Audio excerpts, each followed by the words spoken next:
नाम लेते ही आपके दिमाग में क्या आएगा?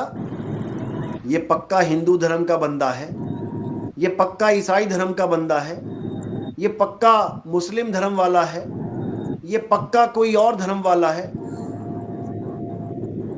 जबकि धर्म नाम की कोई चीज होती ही नहीं है।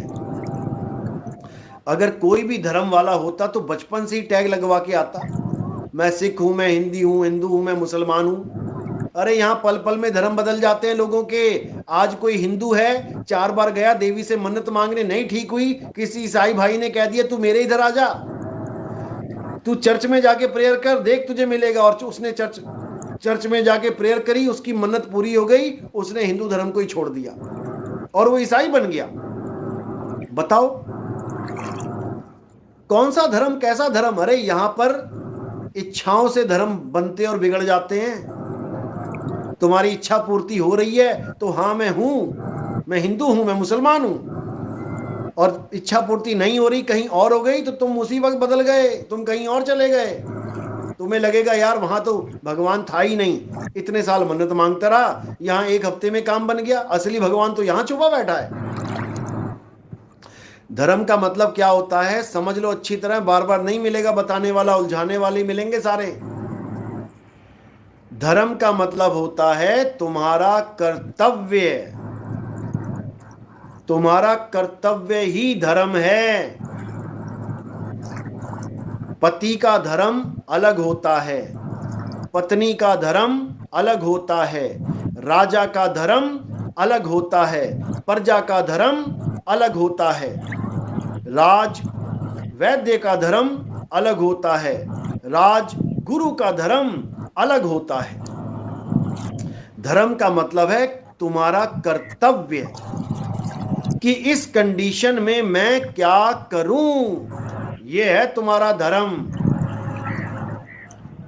किसी भी सिचुएशन में अगर तुमने सही काम कर दिया तो तुम धार्मिक हो, और तुमने अगर गलत काम कर दिया, गलत निर्णय ले लिया, तो तुम धार्मिक नहीं रहे। सबसे बड़ा धर्म है मानवता धर्म। एक मानव को क्या करना चाहिए और क्या नहीं करना चाहिए, जो इस चीज को फॉलो कर रहा है वही धार्मिक है। इसीलिए हम लोग कई बार कहते हैं यार बड़ा धर्म संकट में पड़ गया मैं। अब बताओ, हिंदू भी ये बात कर देता है, मुसलमान भी कर देता है, तो कौन से धर्म को संकट पड़ गया? इसका मतलब है कि इस कंडीशन, ऐसी कंडीशन बन गई है, मुझे समझ में नहीं आ रहा मैं करूं क्या, ऐसी सिचुएशन में मेरा फर्ज क्या है, मुझे समझ में नहीं आ रहा मैं क्या करूं। अब तुम धर्म संकट में पड़ गए हो, समझे? अब धर्म संकट में पड़ गए हो तुम, अब तुम्हें समझ में ही नहीं आ रहा कि क्या किया जाए। अब जो तुम्हें सही ज्ञान बता दे कि अब बेटा क्या करना है, समझो वही असली धार्मिक बंदा है तुम्हारे जीवन में। और कोई कहे कि मंदिर चले जाना, मस्जिद चले जाना, गुरुद्वारे चले जाना, यहां चले जाना, वहां चले जाना, वो धर्म के नाम पे धंधा खोल के बैठा है भाई। कुरान पाक में, कुरान पढ़ोगे उसमें यही सब बता रखा है कि तुम्हें क्या करना चाहिए, क्या नहीं करना चाहिए। और ये सब बताया गया है अरब देश के हिसाब से, जो अरब देश में उस समय जैसी कंडीशंस थी, वैसी कंडीशंस के हिसाब से सारे नियम बता दिए गए। वहां पर वुजू किया जाता है, पानी से हाथ मुंह धोया जाता है, तो पानी को ऐसे करके ऐसे धोया जाता है, ऐसे हाथों को। क्यों? हमारे यहाँ ऐसे धोते हैं, नीचे को, ऊपर से पानी डालते हैं, नीचे को पानी गिराते हैं हमारे हिंदुस्तान में।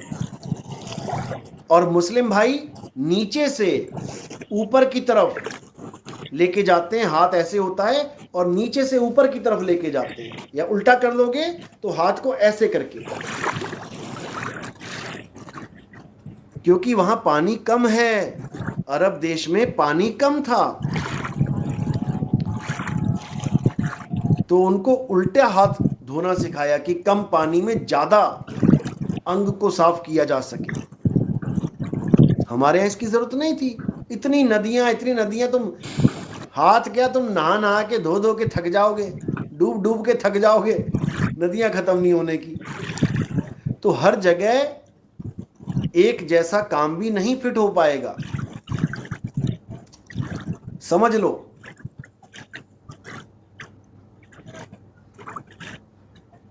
अब मुसलमानों में पैजामा थोड़ा सा ऊपर पहनते हैं ये लोग, देखा होगा, ऊंचा पैजामा। क्यों?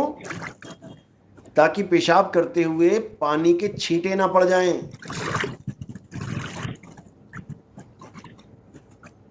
अलग अलग सिस्टम है सारे। उठना कैसे है, बैठना कैसे है, नमाज कैसे पढ़नी है, नमाज से पहले वुजू कैसे करना है, ये सारे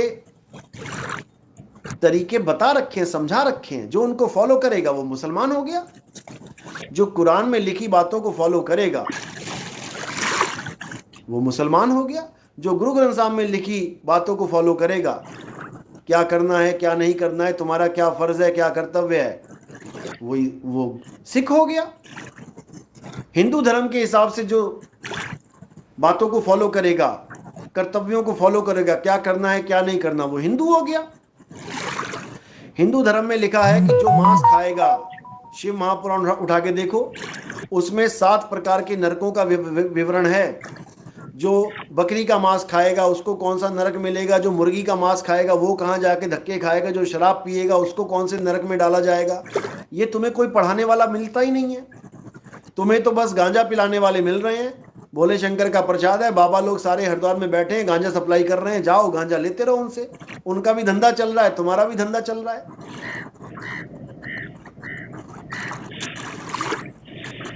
ये समझो।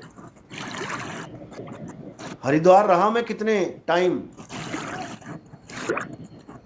पुड़ियों में बेच रहे हैं बाबा लोग गांजा, भोले भोले करते आ रहे हैं लोग, गांजा पी के टुल। भाई ये धर्म थोड़ी नहीं है हमारा। शंकर जी ने विष पिया, इसलिए उनको जरूरत पड़ गई उस चीज की। तुमने क्या पी लिया?